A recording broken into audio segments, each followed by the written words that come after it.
Hello friend, welcome back to my channel vlogs with Riya Vishal. তো অনেক দিন পর তোমাদের সাথে আবার একটা ছোট্ট রান্নার রেসিপি নিয়ে চলে এসেছি।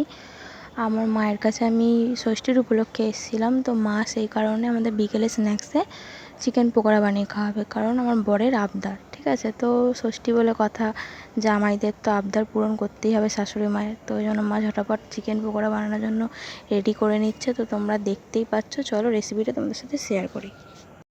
তো এখানে মা চিকেনটা ভালো করে ধুয়ে নিয়ে কর্নফ্লাওয়ার, বেসন, ডিম, নুন, তারপরে আদা রসুনের পেস্ট, পেঁয়াজ লঙ্কা কুচি, হলুদ, গুঁড়ো লঙ্কা, তারপরে তোমার গোলমরিচ গুঁড়ো, সমস্ত কিছু দিয়ে ভালো করে ম্যারিনেট করে রেখে দিয়েছে।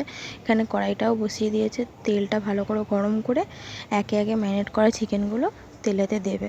তো দেখো বন্ধুরা, আমি তো এখানে প্রপারভাবে রেসিপিটা শেয়ার করছে না, জাস্ট দেখাচ্ছি মা এরকমভাবে বানিয়ে খাওয়ায়, কিন্তু রেসিপিটা দেওয়া রয়েছে, তোমরা দেখে নিও, দেখে এরকমভাবে বানিয়ে খেয়েও খুব টেস্টি হয়।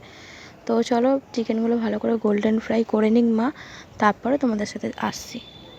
তো পকোড়াগুলো মা সার্ভ করে দিয়েছে, তো চলো ওর কাছে নিয়ে যাই, ও তোমাদের একটা ভেঙে দেখাবে কতটা সফট হয়েছে। তো বিকেলে এরকমভাবে স্ন্যাক্সের চিকেন পকোড়া আর সাথে চাও আছে, সেটাও তোমাদের সাথে একটু শেয়ার করব। তো দেখো ও ভেঙে দেখাচ্ছে কতটা সুন্দর হয়েছে, পুরো চিকেনটা ভালো মতন বয়েল হয়েছে। তো যাই হোক, চা আর চিকেন পকোড়া অবশ্যই বিকেলে এরকমভাবে ট্রাই করো। ভালো লাগলে like, comment, share and subscribe করে দাও। টাটা।